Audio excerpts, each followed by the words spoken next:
Yeah, very pleasing, of course, because first of all, he's a very big talent, and maybe even more than only a talent. But we speak about talent because of his age, of course. Second of all, because we weren't the only one interested in him. So another big compliment for the people that working every single day so hard to sign players, that we were able to sign such a big talent, and another example of the model we are using at this club. So young, very talented players, sometimes in the start of their career, sometimes already a little bit a few years into their career, but always players that are young and can improve us and help us for the short, but definitely also for the long term. And we've signed a lot of them recently, and I've said many times that the mid to long term future, but even the short term future of this club is in a very, very, very good place. The here and now, how is the injury situation at the back? Where's Jeremy Frimpong at? And Joe Gomez as well?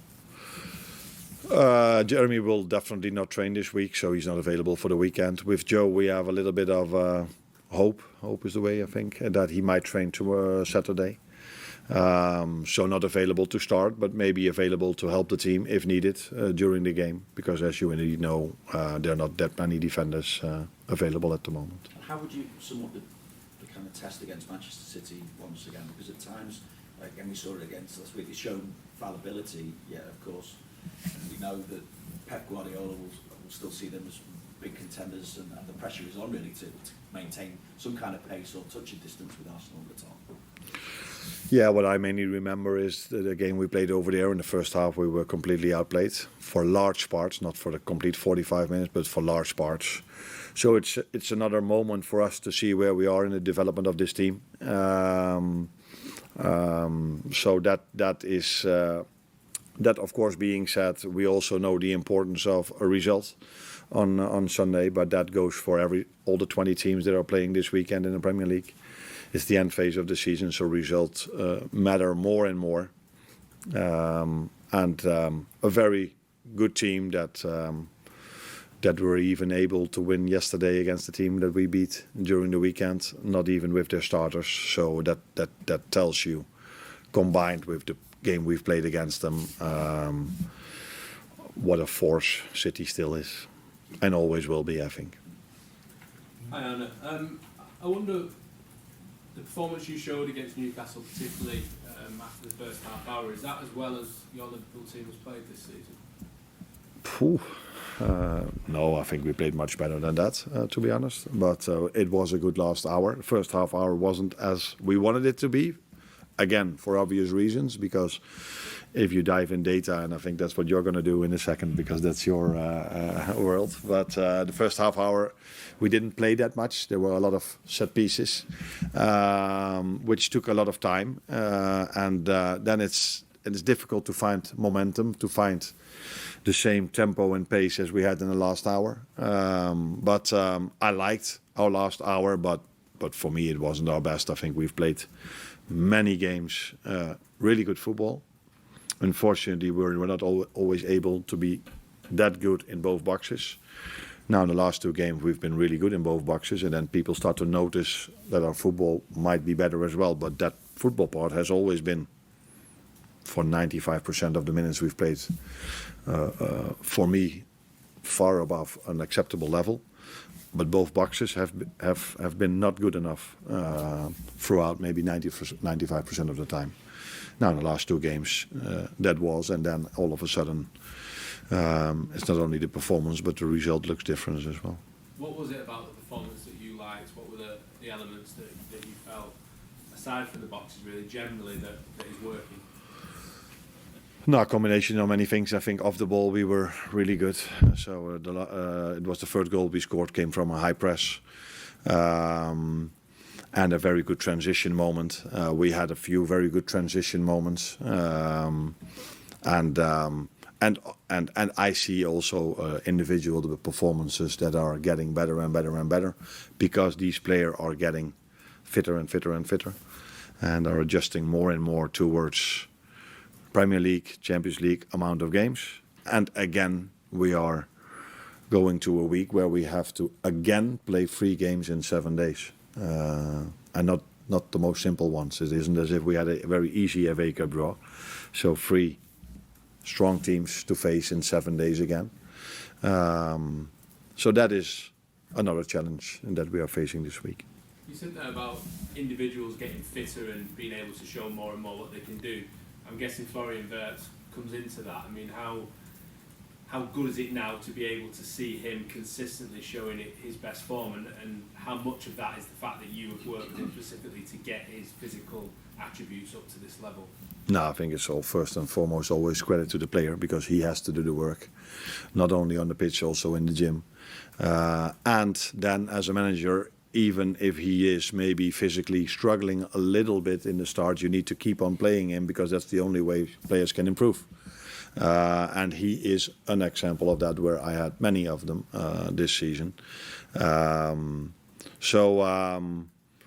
I think he did not even improve that much on the ball, because from the start he was special on the ball.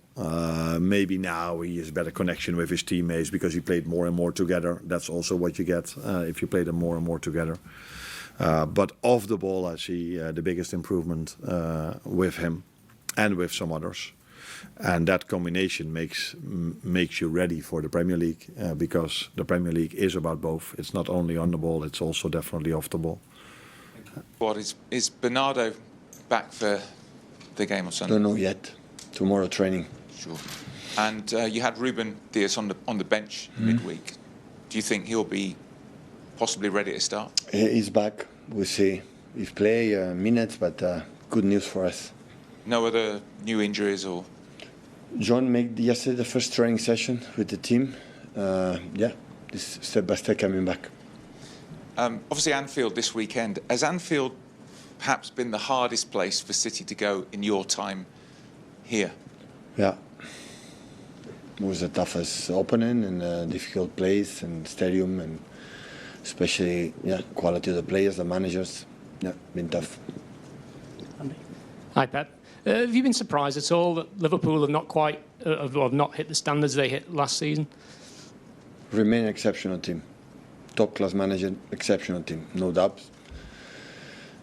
The moments are the moments, the seasons are the seasons. So I think reveal the squad, and you don't reveal the squad for one season, for many, many years. So always remains a good team. And just away from the game, it's now 3 years since the charges were brought against the club. How frustrated are you that there's still no outcome in this matter? It's not in my hands. Waiting the resolution. Hi, Pep. I remember once you said that, especially in Anfield, you know the players that are hiding from the ball or showing up for a big game. Do you think that, considering that you have so many players that haven't experienced that, is trying to put on the team the biggest number of experienced players that you have available? No, I have an idea still. I didn't the lineup and try to see how they played lately. What do you have to do? Adjust something, but not this Anfield. In all big stages and big games, always need big personalities. Always I said many times, it's not about the skills. All the players in the first division, the Premier Leagues, and the big leagues in the top clubs, the skills are there. I never know one player that is not good enough to play in the big clubs. It's how you behave. I'm not saying play good or bad.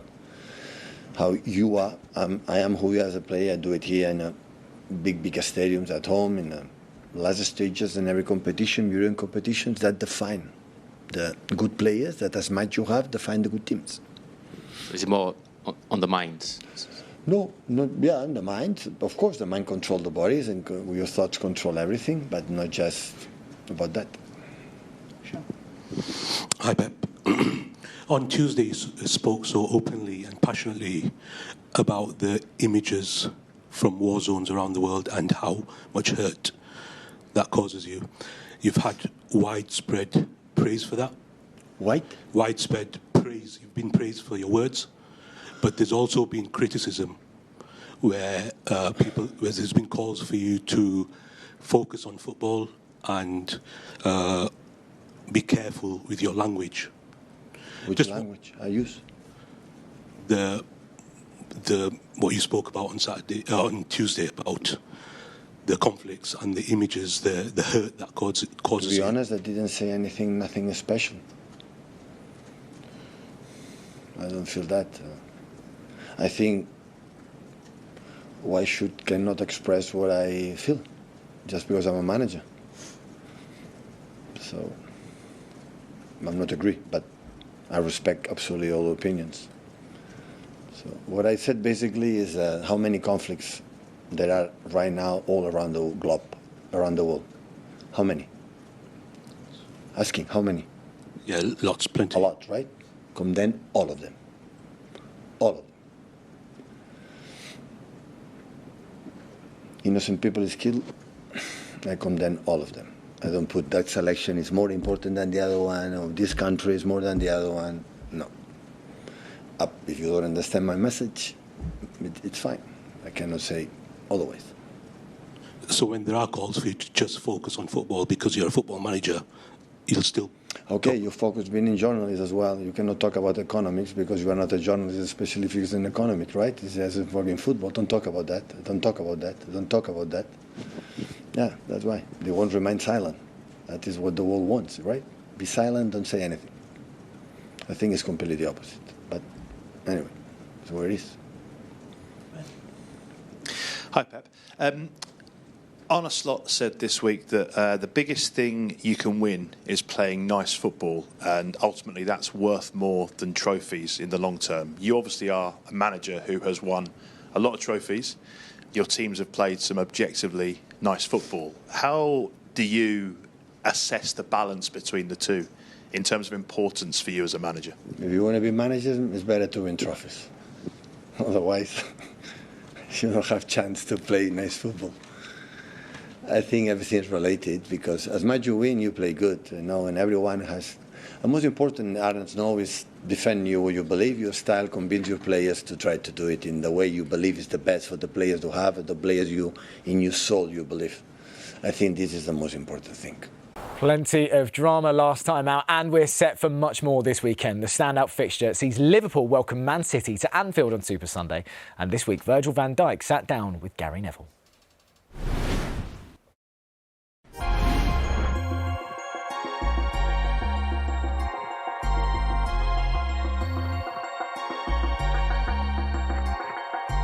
Good to see you again. 3 years since I last spoke to you. How are you feeling? You're playing every single week. Are you having to prepare differently, recover differently? Not really. I think my preparation and like pre-match, post-match, I think is still consistent and still the same. And I think I just have to keep doing that, keep going, and that's the responsibility I feel towards the team, towards the club, and try to perform as best as I can. But I feel fine. You're massively experienced, you've seen everything in the game and you've won everything in the game. What has changed? When I've watched Liverpool this season, there are times at the end of a game where maybe you've not got a result and I've thought, what is it that I'm looking at that's quite different? Why are you more open? Why are you more exposed? You can't put it on one particular, point. I think, it's the transition, it's the intensity, it's the decision making. It's obviously sometimes luck, because that's part of the game regardless, like we all know. It's a process that we have to get through, and personally as players, but as a team as well. The demands of the game, like I said already, the intensity. You said that twice now. What do you mean? Do you mean not being able to live with the intensity of other teams? It's obviously like playing 3-4 days, every 3-4 days, Champions League football, traveling, obviously physical demands, but also the mental side of it. But you're used to that. You've won. Yeah, well, obviously, like I'm not. Yeah. It's a game, obviously, of 11 players on the pitch, but in total, like 14, 15, that has to try and win the game. So everyone is dealing with certain things in a certain way. I'm trying to help each and every one of them, us as a team, because I want the best for the club, I want the best for the players, and it's a process that we have to get through. Does the noise bug you? I mean, Liverpool, it's constant. It's constant. Yeah, but the thing is, I think that's always going to be. That's from day one since I walked in the club.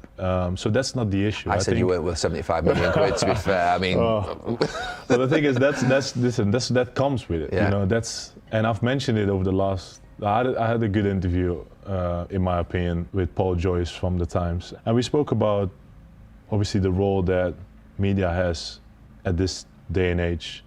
Do you like it? Do you accept it? So for me personally, I can deal with it, but I'm a bit worried for the next generation. You don't think they will be able to deal with it? It's just not easy. We can all say like, listen, yeah, you should just deal with it, but I think it's gonna get worse and worse because the platforms nowadays, the how it goes, the clickbait, the headlines, everyone is just on it constantly, and I feel like especially the ex-pros, top players with been through everything as well, on the absolute highest level, I think they have this responsibility of protecting a little bit of that side as well. Criticism, it's part of the game, and that should stay there. That's absolutely normal, especially also from ex-pros that've been there, that have been in that particular situation, have dealt with it or deal with it, maybe in a different way, but a better outcome. Or I think that's something maybe to look at. Do you think the criticism of Arne Slot this season has gone too far? Some people questioning whether, his job's under threat. He's won a league in the first season, but he is getting quite a lot of heat right now.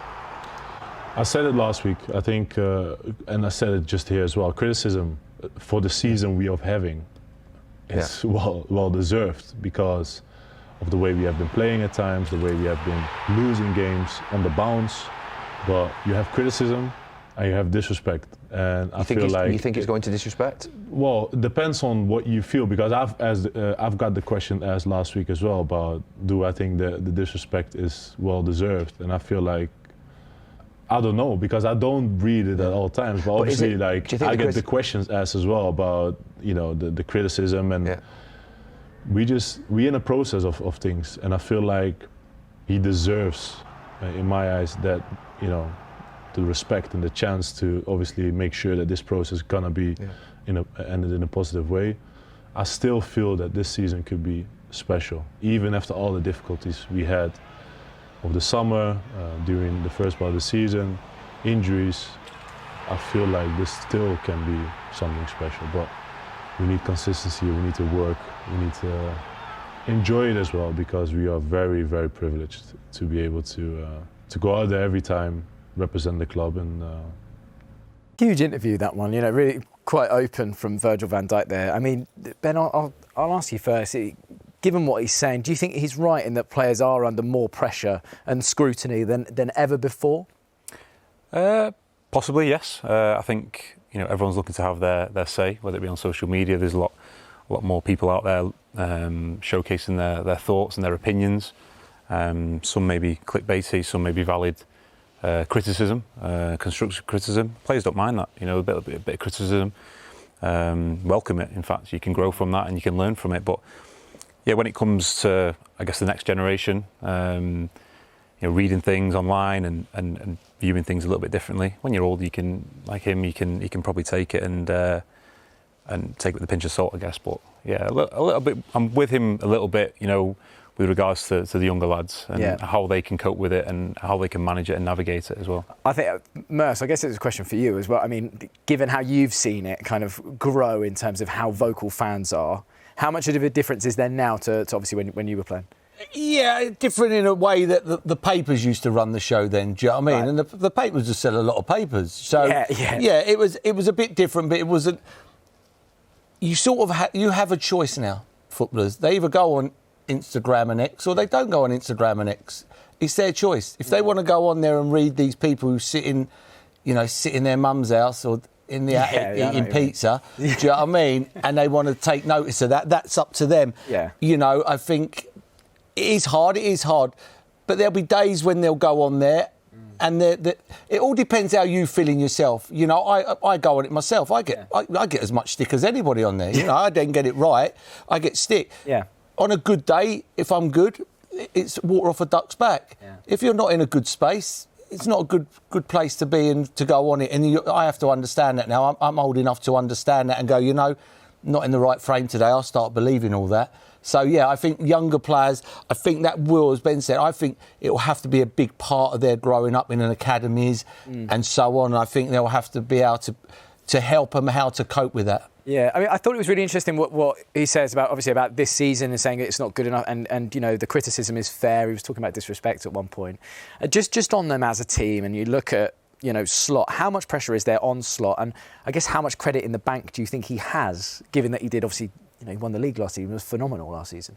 Yeah, well, obviously at a club like that is high standards. Winning the league last year, yes, but this year hasn't been good enough. They've lost a few players. Some players haven't really been at it as much as maybe last season. They've brought some in that haven't quite hit the ground running. So it's been trying to get, they spent an awful lot of money on some new players coming in, and been playing some players out of position. So there's just a few little bits going on there for the manager.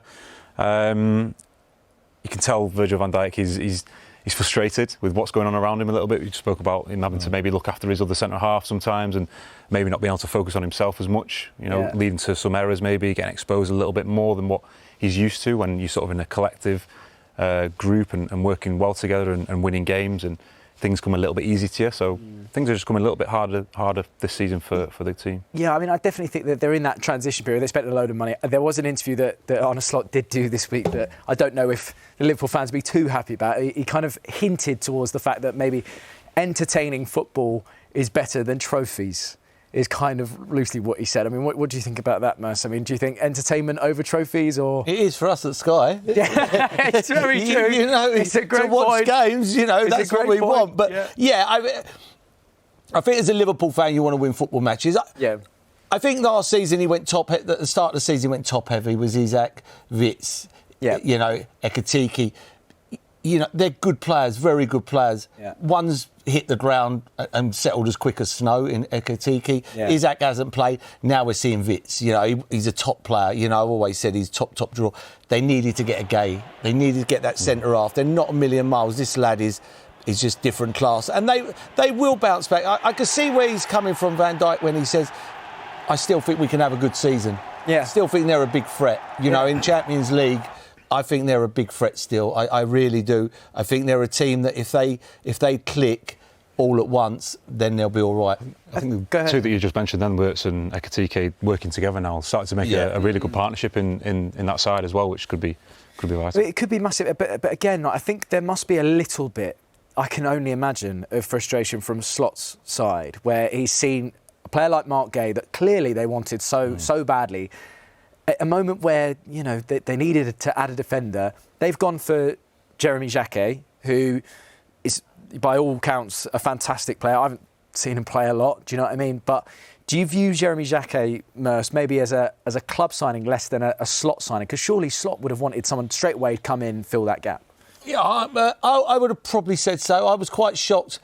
One, I was shocked that they beat Chelsea to him, because Chelsea were after him first. That was meant to be done at one point. Yeah, I thought it was. So that's why I'm saying shocked. Not because Liverpool are not an unbelievable club, because they are. But and then the other thing that shocked me, you pay 60 million for him and say you can go back on loan because Rennes might want to try and get into Europe. I'm thinking 60 million, he's my player, you're coming here now. If you don't come now, you ain't coming. This is Liverpool Football Club, one of the biggest clubs in the world of football.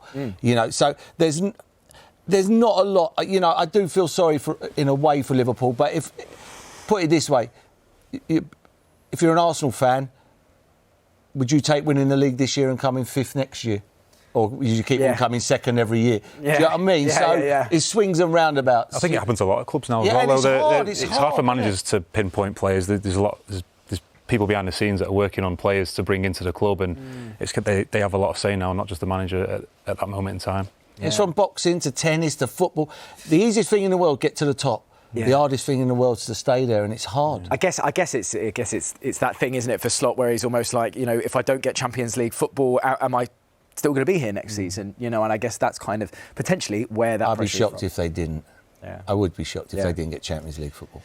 Well, ahead of City's trip to Anfield, speculation is intensifying over whether Pep Guardiola will walk away this summer, and today he faced more questions about it.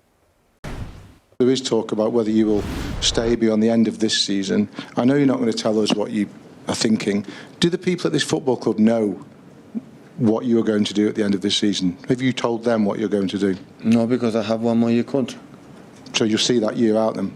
The question of that is it 1 month or 2 months ago that you were not here. I tell you again, so it's the same answer I answered 2 months ago.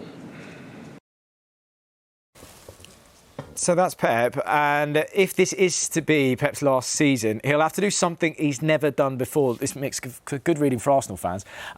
So after having less than 50 points after 24 games, City's current points tally of 47 is well below their total at this stage that they've won the title under Pep. As well as that, they've also scored less goals. I mean, it's quite a telling stat. He's got to do something he's never done before in that aspect. Do you see this, Ben, as Pep's final year? I mean, it's always hard with him. You never really know what you're getting, really. Yeah, you kind of get this every couple of years, I think, with Pep, and that question comes out, is it going to be his last one? But we've been very lucky to have him in the league for as long as we have,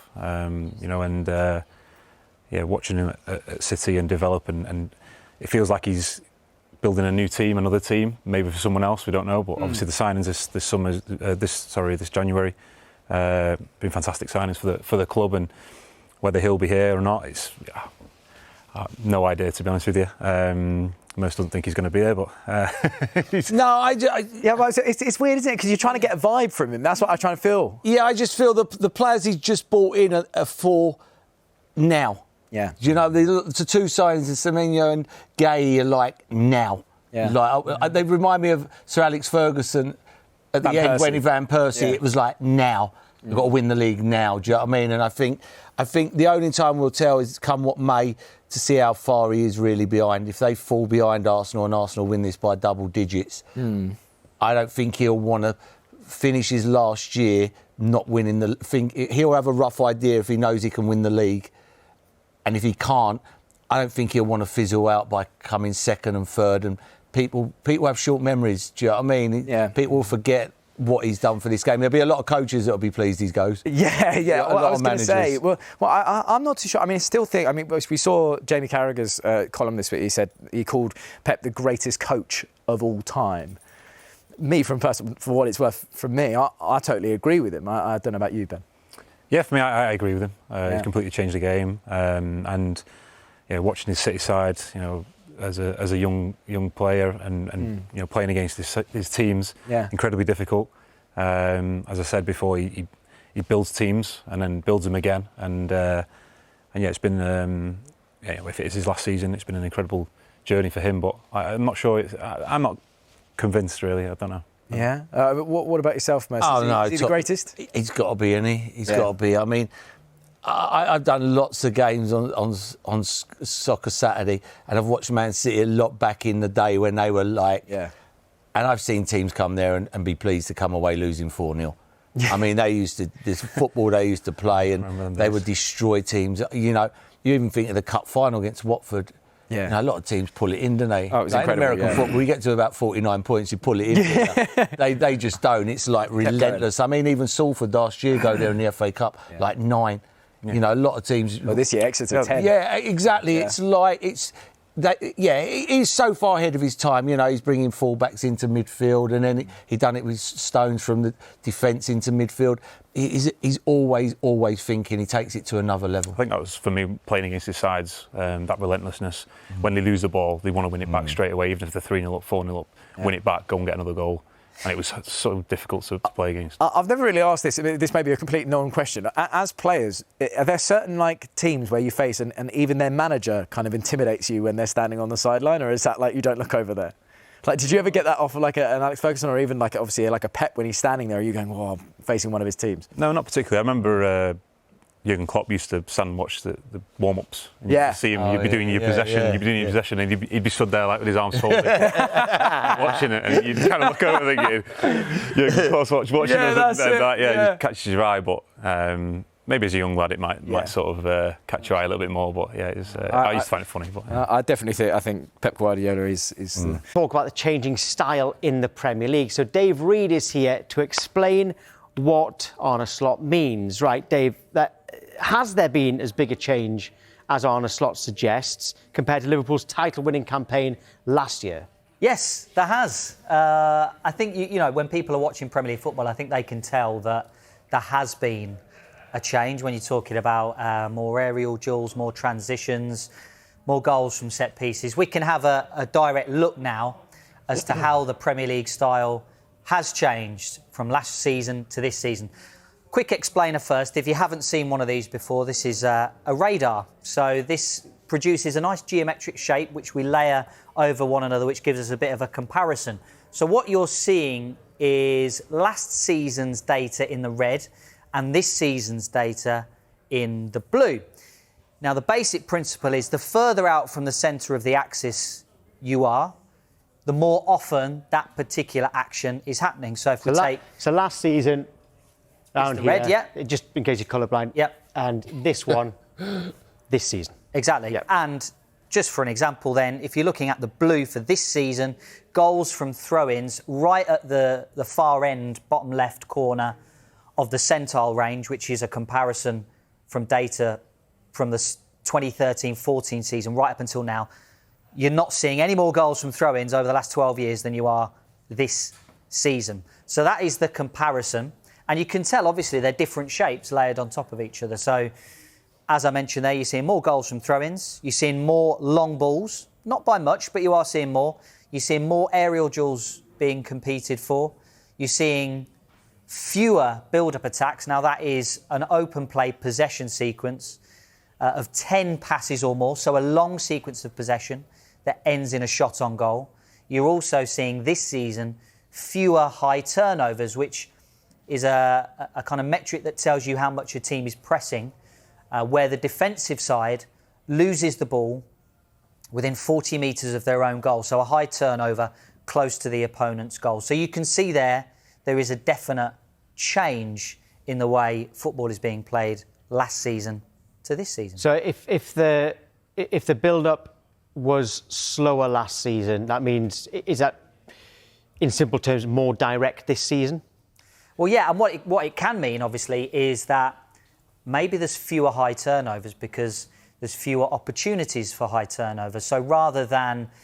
So lack of pressing. Yeah, well, yes, or teams are deciding to go long rather than being... so less playing... rather than being allowed to be pressed, teams are going longer straight away. I would look at that and say I completely agree with you, because I feel like nowadays, I think you look at the best teams, you know, the top, let's say the top 6, you know, maybe going down to the top 8, they will probably have the players that feel comfortable on it, where they can play out from the back. I think everyone else now is saying, we don't want to take them risks. You know, we're happy to just pass the ball to the side to the keeper and then try and drop it into the striker. But am I right in saying then, when you give it to the keeper and the ball is in play and you play the ball up to your striker, if he flicks it on, has he lost possession of the ball? Would that be a turnover unless it goes to his teammate?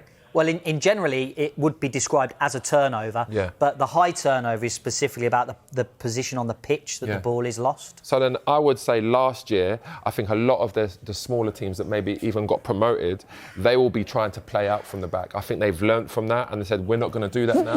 We're going to, you know, hit them diags to the wingers and to the striker and try and get hold of it and then play further up. I think in terms of possession, when you was talking about, you know, 10 passes, again, I feel like teams are going to sit in a lot more. And then it's the teams like the Man Cities, you know, even Brighton's, teams like that, they're going to keep possession. They're going to get them 10 passes in because it's difficult to break down a team that's got like 4 at the back and then 2 in midfield. When it does happen, obviously there's going to be shots. There's going to be shots from the edge of the box, but it's a lot more difficult. And I think that's why now you're starting to see the possession, you know, 10 passes, like you said, then shots. There's a message on the bottom of the screen that says, Slot seems intent on highlighting what we can't do rather than what we are capable of. Have you seen that so far this season, Jay, with Arne Slot kind of saying what they're not good at? Yeah, but that's rather than letting teams worry about what they are good at. No, I think that with Slot there, I feel like when you look at Liverpool, though, really, Liverpool got what, Konate? They've got Konate, they've got Van Dijk, obviously, they've got then Szoboszlai, but generally the players they've brought in, I mean, they've got Ekitike up front as well, but the players they've brought in, and forwards are never good at defending, by the way. I was one of them. You put me in the space, go and attack the ball, but in terms of man-to-man defending, forwards hate that. But their team as a whole... 6'5". Yeah, but I don't sense danger. That's the thing. I'm more just like, I see the ball, I look at the ball, that's it, go and attack it. But yeah, in terms of Liverpool, they have a pretty small team. When you look at the teams that are dominant, Arsenal, they've got a very big back line. You know, they've got Saliba, Calafiori. Gabriel, Timber, even though he's not that small, he's got a spring. He's good in the air. He's good in the air. And then you've got Gyökeres, who's, he's a big man as well. You look at Man United, De Ligt, Maguire, Euro, Haven when he plays, again, Everton, Tarkowski, Keane, Braithwaite, people like that. So when you look at Liverpool, they're not as big a team, and I think that's why they're suffering now. Well, talk to us about set pieces then, Dave, because that comes into that as well. Yeah, I mean, and it kind of follows on from your point, really, that the way that Arne Slot has spoken about maybe the things that they've struggled with this season. One of them has been set pieces, and they've become such an important part of the game right now. What we're looking at here is the net non-penalty set-piece goals. So the green is obviously you are in a plus goal difference from set pieces, and the red is you've conceded more than you have scored. You can see Arsenal with a plus 12 goal difference from set pieces there. And Liverpool right at the bottom there, -8. Now, we know that Liverpool have changed their, or moved on, shall we say, their set-piece coach this season. So they're obviously not very pleased with how that has gone this year. But I thought it was curious this week when Arne Slot talked about we want to play entertaining football. We want to win by playing entertaining and attractive football. And I think it's curious that the things that Liverpool have struggled with this season, set pieces, transitions, trying to break down low blocks, the long ball, those are the kind of things that people at home might think are the unattractive side of the game, the more boring bits of the game that people don't really like. And that's the bit that Liverpool have struggled with. And now Arne Slot's saying, we want to play attacking, entertaining. Well, how can they turn that into an advantage, though, Liverpool? How can Slot... Because he's kind of suggested that technically gifted players could adapt to that changing style. It's one for you, Jay. Don't give away set pieces. Yeah, but if you're a technically gifted side, how do you turn all of this into a positive? If people are good at set pieces and you're not... I think you just have to bring players in that are technically gifted, that are big as well. I think it's... when you see that, when you look at Arsenal signed like someone like Calafiori, technically very gifted. But he's 6'3" and he's tall. He's 6'3", so I feel... Do you remember that, the Arsenal team back in the day? Like, Arsene Wenger was signed in people of a big stature, but technically very good on the ball. Yeah, I tell you what, the surprising one here for me is Newcastle. When you look at their team, they've got Shaw, they've got Botman, they've got Burns, they've got Joel Linton, they've got Chow, they've got Voltemada. They've got a really big team, so that's a bit surprising to me. And they've got great delivery as well, Newcastle. Lewis Hall, Gordon. Tonali takes them as well sometimes as well, so... No, it's quite interesting that, Dave. OK, so there we're having a look at the different styles between this season and last season in the Premier League. And after what Arne Slot has been saying, of course, with Arsenal set pieces as well. Dave, thank you.